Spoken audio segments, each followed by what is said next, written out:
అహోబిలం ఆంధ్రప్రదేశ్ నంద్యాల జిల్లాలో ఉన్న అత్యంత పవిత్రమైన వైష్ణవ క్షేత్రం. ఇది ముఖ్యంగా లక్ష్మీ నరసింహస్వామి అవతార క్షేత్రంగా ప్రసిద్ధి చెందింది. ఇక్కడ మొత్తం 9 నరసింహస్వామి క్షేత్రాలు ఉంటాయి. ఇవి 2 భాగాలుగా ఉంటాయి.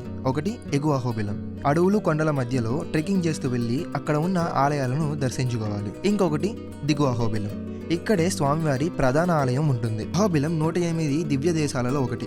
ఇది శ్రీ వైష్ణవ సంప్రదాయాల్లో చాలా పవిత్రమైన స్థలం. నల్లమల అడవుల్లో ఉన్న ఈ క్షేత్రం ప్రకృతి సౌందర్యంతో నిండి ఉంటుంది. జలపాతాలు, గుహలు, పచ్చని అడవులు. అహోబిలం కేవలం ఒక ఆలయం కాదు, ఇది భక్తి, ధైర్యం, అలాగే దైవశక్తికి ఒక ప్రతీక. ఇటువంటి గొప్ప స్థలం గురించి ఈ రోజు ఈ వీడియోలో డిస్కస్ చేసుకుందాం. ఈ వీడియో స్టార్ట్ చేసే ముందు అందరికీ చాలా థ్యాంక్స్. ఇటువంటి మరిన్ని ఇంట్రెస్టింగ్ వీడియోస్ కోసం ఇప్పుడే మన ఛానల్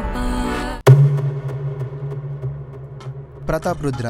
ఈయన కాకతీయ వంశానికి చెందిన ఒక రాజు. ఈయన శివుడికి మహాభక్తుడు. ప్రతిరోజు ఒక శివలింగాన్ని తయారు చేసి ఆ శివలింగానికి పూజలు చేసి తన పూజలు పూర్తయిన తర్వాత ఆ లింగాన్ని వేరొకరికి ఇచ్చేసేవాడు. అయితే ఒకసారి ఈయన అహోబిలం దగ్గరలో ఉన్న అడవులలోకి వేటకు వెళతాడు. తనతో పాటు తన సైన్యాన్ని, మంత్రులను కూడా తీసుకువెళ్తాడు. అయితే ఆ రోజు ఆయనకి శివారాధన చేసే టైం అయింది. తన స్వర్ణకారుడితో అక్కడ ఉన్న ఒక రాయిని శివలింగంగా చెక్కమంటాడు.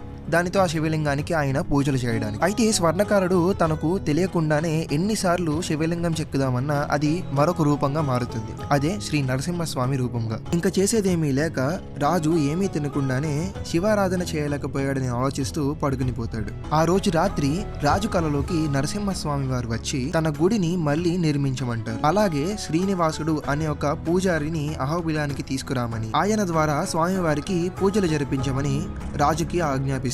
స్వామివారు చెప్పినట్లే రాజు గుడిని పునర్నిర్మించి గుడి బాధ్యతలను శ్రీనివాసుడికి అప్పజెబుతారు. శ్రీనివాసుడు గుడి బాధ్యతలను స్వీకరించి అప్పటి నుంచి స్వామివారికి ప్రతిరోజు పూజలు జరిపించేలాగా చూసుకునేవాడు.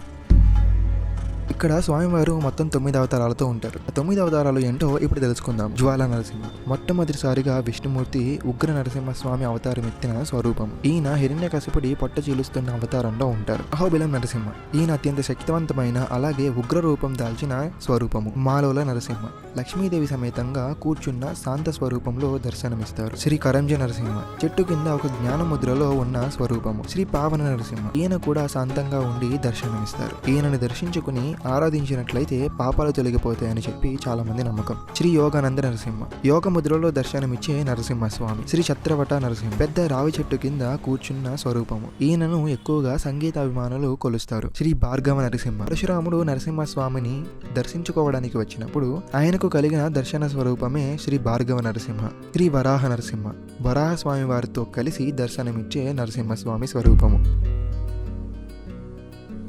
ప్రహ్లాదుడి అలాగే హిరణ్యకశిపుడి స్టోరీ మాక్సిమం అందరికీ తెలిసింది. ఎవరికైతే తెలియదో చాలా షార్ట్ గా అలాగే అర్థమయ్యే విధంగా చెప్తాను. పూర్వం హిరణ్యకశిపుడు అనే ఒక రాక్షసుడు ఉండేవాడు. ఆయన బ్రహ్మకు ఘోరమైన తపస్సు చేస్తాడు. ఆయన తపస్సుకు మెచ్చిన బ్రహ్మదేవుడు ప్రత్యక్షమయ్యి ఏం వరం కావాలని అడుగుతాడు. హిరణ్యకశిపుడు ఎంతో తెలివిగా ఒక వరాన్ని కోరుకుంటాడు. రాత్రి కాని పగలు కాని, గృహం లోపల కాని బయట కాని, అస్త్రశస్త్రాల వల్ల కాని, సజీవులు కాని నిర్జీవులు కాని, భూమి మీద కాని ఆకాశంలో కాని ఎక్కడైనా సరే హిరణ్యకశిపుడికి మరణం సంభవించకూడదు అని కోరుకుంటాడు. అయితే హిరణ్యకశిపుడు కోరినట్లే బ్రహ్మదేవుడు ఆయనకు వరాన్ని ప్రసాదిస్తాడు. హిరణ్యకశిపుడికి విష్ణుమూర్తి అంటే అసలు పడేది కాదు. ఎందుకంటే విష్ణుమూర్తి హిరణ్యకశిపుడి సోదరుడైన హిరణ్యాక్షుడిని వరాహ అవతారం ఎత్తి సంహరించారు. ఇంకా అప్పటి నుంచి హిరణ్యకశిపుడికి విష్ణుమూర్తి అంటే ఇంకా ద్వేషం పెరిగింది. ఇంకా బ్రహ్మదేవుడు ఇచ్చిన వరంతో తాను అమరుడయ్యాడనుకుని తానే దేవుడని ప్రకటించుకుంటాడు హిరణ్యకశిపుడు. ఎవరైనా సరే విష్ణుమూర్తిని ఆరాధించినట్లయితే వాళ్ళని బానిసలుగా చేసేవాడు లేదా చంపేసేవాడు. ఎవరైనా సరే హిరణ్యకశిపుడిని దేవుడిగా పూజించాలి. హిరణ్యకశిపుడి గురించే చదవాలి. తాను చెప్పిన మాటే వినాలి. తన మాట వినకుండా విష్ణుమూర్తిని పూజించిన